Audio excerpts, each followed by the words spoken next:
천사의 아침 방문을 찾아오신 여러분을 환영합니다. 오늘도 아침 예배 말씀으로 믿음과 위로의 시간을 갖게 되길 바랍니다. 성도 여러분 안녕하십니까? 오늘도 아침 예배에 찾아오신 성도님들을 진심으로 환영합니다. 하나님께서 우리를 위해 모든 것을 주셨다는 사실이 믿어지십니까? 오늘 말씀을 통해 그 사랑이 어떠한 것인지 바라보고 기꺼이 주님께 전부를 드리는 귀한 시간 되시길 바랍니다. 이제 기도하겠습니다. 하늘에 계신 아버지, 오늘도 아침 예배로 저희를 불러주시고 주님의 크신 사랑을 다시 생각하게 하시니 감사합니다. 오늘 말씀을 통해서 주께서 우리를 위해 모든 것을 내어주신 그 은혜가 무엇인지 살펴보려고 합니다. 메말랐던 우리의 마음을 새롭게 하시고 참된 회개와 남은 생애를 주님께 드리는 귀한 시간 되게 하여 주시옵소서.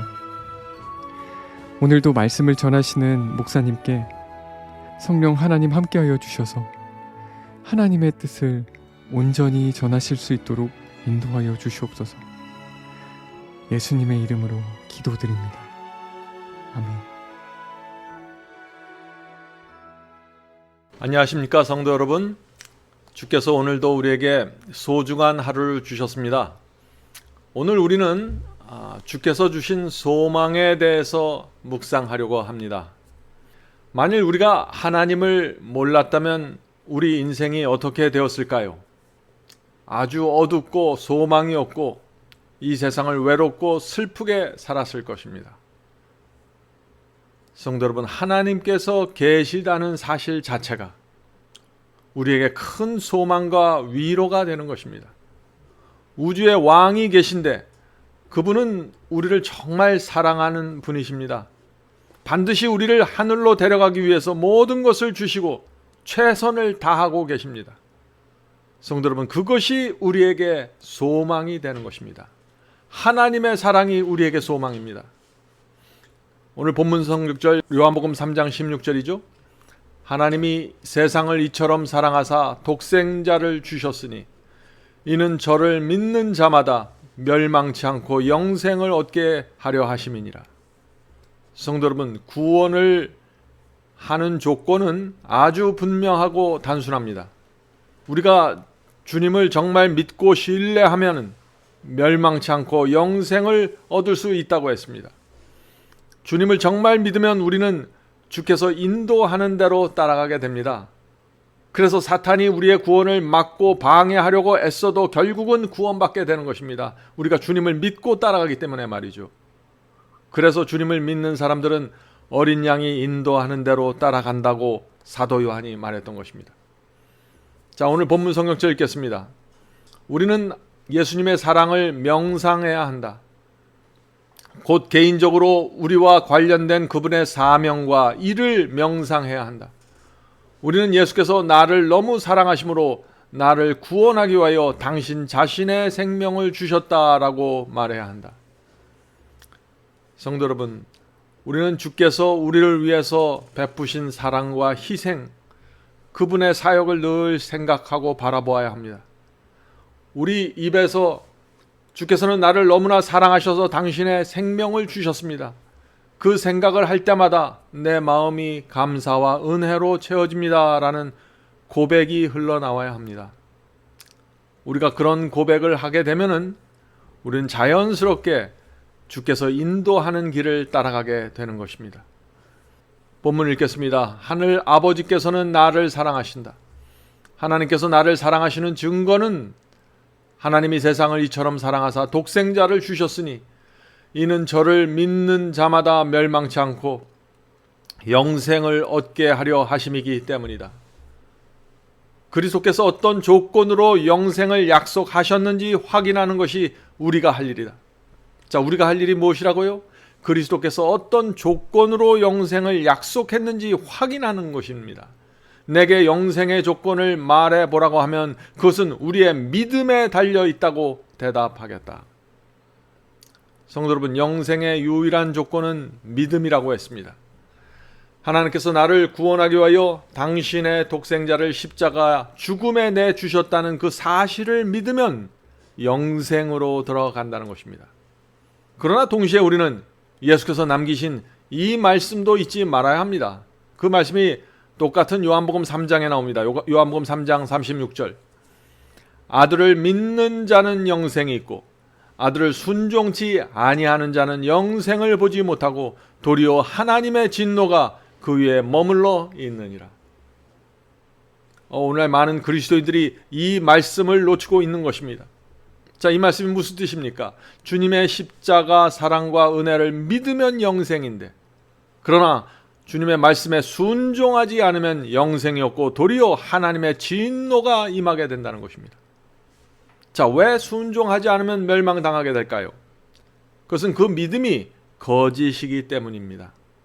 하나님께서 아들을 죽이면서까지 구원하려고 하시는데 그 사랑과 은혜를 정말 믿는다고 말하면서 순종하지 않으면 그것은 진짜 믿음이 아니라는 것입니다. 그래서 하나님의 진노가 임한다는 것입니다. 성도 여러분, 하나님의 사랑과 희생을 진심으로 우리가 믿으면 우리 마음과 삶이 변화됩니다. 말씀에 순종하지 않을 수 없는 것입니다. 자, 계속해서 읽겠습니다. 얼마나 많은 사람이 그분께서 나를 구원하신다라고 말할 수 있는가? 내가 알기에 그분께서는 내가 구원받기를 원하신다. 그분께서는 나를 당신이 보시기에 가치 있는 것으로 간주하신다. 그러므로 나의 생각과 말과 행위와 모든 것이 그분 앞에서 가치 있는 것이 되어야 한다. 그리스도의 보혈로 산 것과 관련된 모든 것은 하나님이 보시기에 가치 있다. 우리의 구속을 위하여 지불된 대가에 의하여 우리는 온 애정을 그리스도께 바치고 싶은 소원과 갈망이 있어야 한다. 그것이 보혈의 피로 죄사함 받은 태도이다. 성도 여러분, 우리는 하나님을 자랑하면서 살아야 합니다. 우리가 정말 주님의 보혈로 구원받았다면, 정말 주님의 사랑과 은혜가 나를 구원했다면 우리는 주님을 자랑하면서 살게 되는 것입니다. 모든 사람은 자랑하면서 살게 됩니다. 그러나 십자가의 피로 거듭나고 새 마음을 받으면 큰 특징이, 분명한 특징이 나타나는데 그것은 우리의 자랑이 바뀌는 것입니다. 여러분의 인생에서 자랑이 무엇입니까? 자녀입니까? 건강입니까? 재물입니까? 아니면 교육입니까? 로마서 5장 보겠습니다. 로마서 5장 2절 3절입니다. 우리가 믿음으로 서 있는 이 은혜에 들어감을 얻었으며, 자, 주님의 은혜에 들어간 사람의 특징입니다. 이 은혜에 들어감을 얻었으며 하나님의 영광을 바라고 즐거워하느니라. 자, 성경에서 하나님의 영광은 성품을 뜻한다고 했죠? 영광은 성품입니다. 그러므로 영광을 바라보고 즐거워하는 것은 하나님의 성품을 바라보고 즐거워한다는 것입니다. 어떤 사람들이요? 믿음으로 은혜에 들어가 있는 사람들 말이죠. 계속해서 읽어보죠. 다만 이뿐 아니라 우리가 환난 중에서도 즐거워하나니. 성도 여러분, 이 믿음으로 은혜에 들어간 사람들에게는 분명한 특징이 나타나는데 하나님의 영광, 하나님의 성품을 가만히 묵상하면 즐거워진다는 것입니다. 환난 속에 들어가 있어도 하나님만 생각하면 즐거워진다는 것입니다. 성도 여러분, 바라보는 대로 변화됩니다. 우리가 하나님의 영광, 하나님의 성품을 바라보면은 변화됩니다. 어떤 환난 속에 있더라도 하나님의 영광을 바라보고 그분의 성품을 바라보고 묵상하면 마음이 즐거워집니다. 왜 그렇게 될까요? 하나님의 그 사랑의 성품, 자비의 성품, 나를 끝까지 구원하고 인도하시는 성품, 그 성품을 묵상하면 내 마음에 자연히 평안이 생긴다는 것입니다. 그분에 대한 의지와 믿음과 신뢰가 내 마음을 채우기 때문입니다. 지금 당장 내 눈앞에 보이는 상황이 어려울지라도 결국에는 하나님께서 여러 가지 고난과 사건을 통과하면서 나를 구원과 참된 행복으로 인도하신다는 사실을 우리가 바라보게 되면은 우리 마음에 넉넉한 풍요로움이 생기는 것입니다. 성도 여러분, 하나님을 바라보십시오. 그분의 성품, 그분의 흔들리지 않는 약속, 그분의 흔들리지 않는 사랑을 바라보십시오. 그러면은 변화됩니다. 그것을 바라보는 사람은 삶이 확 달라지게 되는 것입니다.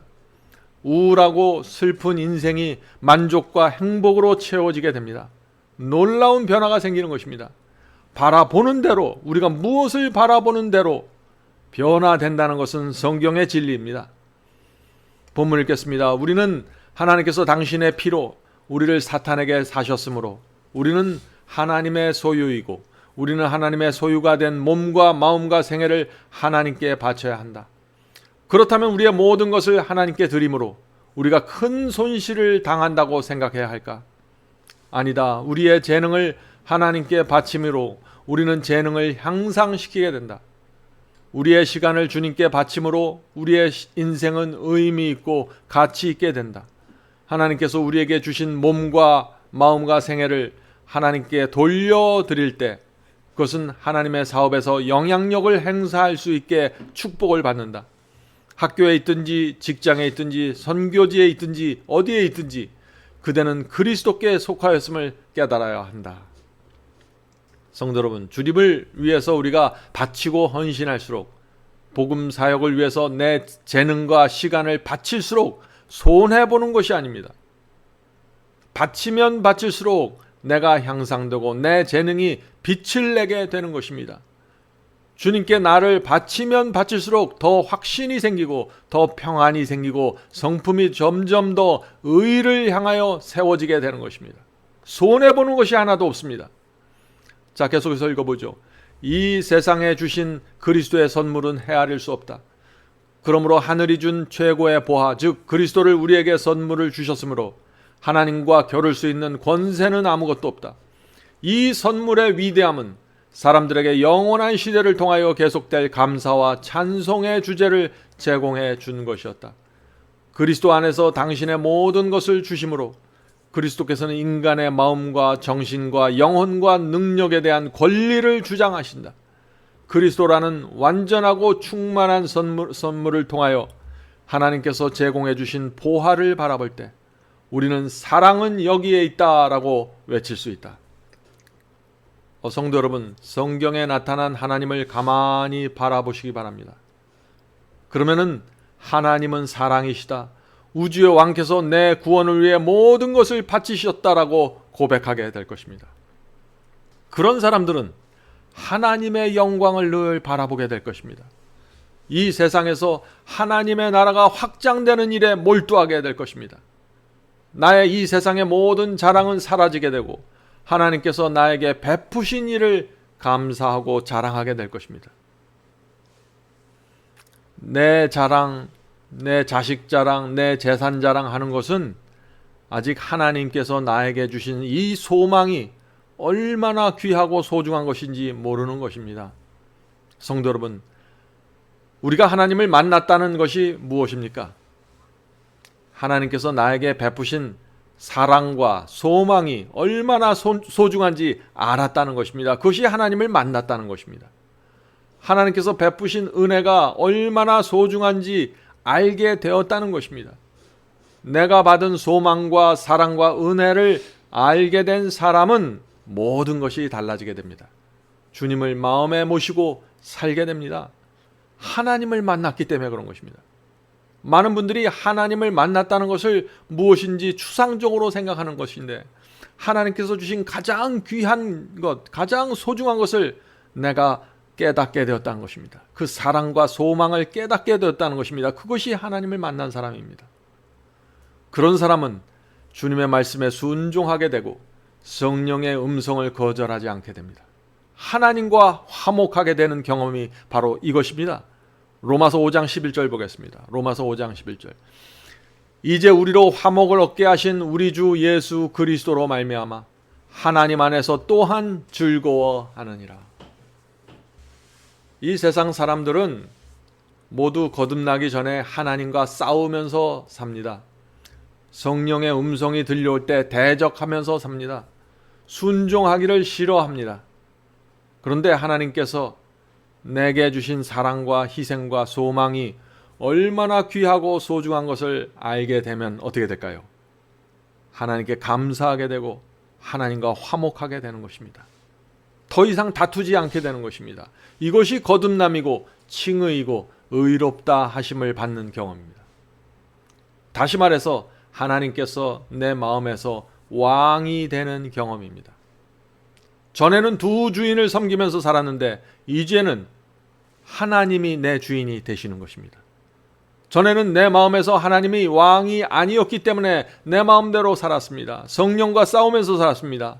그런데 하나님의 사랑과 소망과 은혜를 알면 하나님께서 내 마음과 생애 속에서 영광의 왕으로 나타나시는 것입니다. 로마서 5장 3절입니다.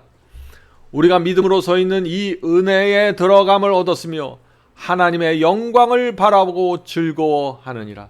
다만 이뿐 아니라 우리가 환난 중에서도 즐거워하나니. 성도 여러분, 고난과 환난 속에서 하나님을 바라보십시오. 그러면은 마음이 넉넉해지고 즐거워지는 것입니다. 이것이 거듭난 자에게 나타나는 분명한 특징이라는 것입니다. 누가 나를 괴롭히고 힘들게 해도 하나님 바라보면 조용한 미소가 흘러나옵니다. 하나님께서 이 모든 것을 아시고 주관하신다는 사실을 알기 때문이죠. 아무리 힘들어도 하나님께서 내 인생 속에서 지금까지 나에게 베푸신 그 사랑과 자비와 용서와 소망을 바라보면 마음에 여유가 생기고 힘이 나게 되고 믿음으로 전진하게 됩니다. 성도 여러분, 하나님께서는 내 모든 것을 드려도 하나도 아깝지 않는 분이십니다. 오늘도 주께서 베푸시는 사랑과 은혜와 소망 바라보면서 살게 되길 간절히 바랍니다. 자, 이제 기도하고 마치도록 하겠습니다. 하늘에 계신 아버지, 이 세상이 어렵고 풍파가 많고 외롭고 슬프지만 주께서 저희에게 주신 소망을 생각할 때마다 저희가 마음의 풍요로움을 느끼게 되고 하늘의 아름다움을 느끼게 됩니다. 주님께 감사를 느끼게 됩니다. 주여, 저희가 이 세상에 살면서 하나님의 영광을 바라보며 살 수 있도록 도와주시옵소서. 그 하나님의 아름다운 성품을 잊지 않도록 도와주시옵소서. 흔들리지 않는 하나님의 사랑과 은혜, 흔들리지 않는 우리를 구원하고자 하는 하나님의 목적, 그 모든 것을 생각할 때마다 저희의 마음속에 뜨거운 소망이 일어납니다. 저희의 삶 속에서 변화되는 것은 아무것도 없고 여전히 어둡고 힘든 상황이 지속된다고 할지라도 하나님 생각하면 저희가 그 모든 것에서 자유로워지고 벗어날 수 있게 됩니다. 주여, 감사합니다. 저희 불쌍한 죄인들에게 말할 수 없는 소망을 주셔서 감사합니다. 오늘도 함께 기도하는 성도들에게, 형제 자매들에게 주께서 베풀어 주신 이 소망을 기억하게 도와주시옵소서. 오늘 하루도 하늘 향한 소망 붙잡고 이 세상을 넉넉한 마음으로 살 수 있게 축복해 주시옵소서. 예수님의 이름으로 간절히 기도드립니다. 아멘. 성도 여러분, 마지막 사명에서는 아침 예배 채널을 유튜브에서 별도로 운영하고 있습니다. 아침 예배 채널에서는 매일 새벽 4시에 예배 영상이 올려지고 있으며 특별히 아침 9시에 예배가 진행됩니다. 아침 9시 예배가 아침 예배 채널의 독특한 특징입니다. 원하시는 분들은 유튜브에서 아침 예배 채널을 별도로 구독 신청하여 주시면 저희와 함께 아침마다 예배 드릴 수 있습니다. 매일 아침마다 하나님의 말씀으로 저희 모두가 주 앞에 나와 예배 드리는 신앙으로 함께 나가게 되길 간절히 바랍니다. 감사합니다.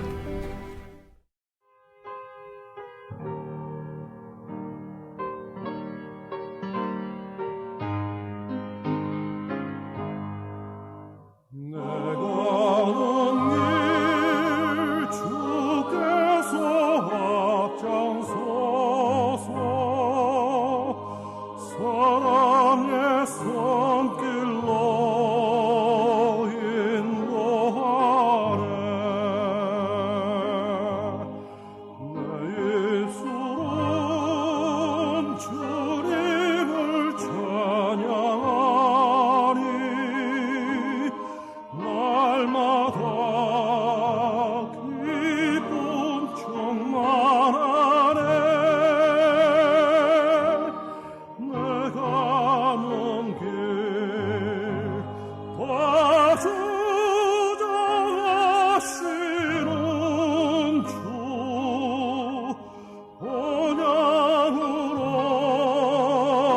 날 인도하시니 그 언젠가 내 삶 끝날 때까지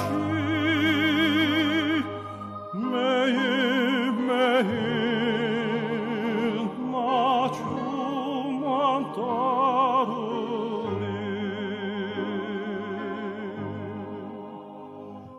나는 비록 약하고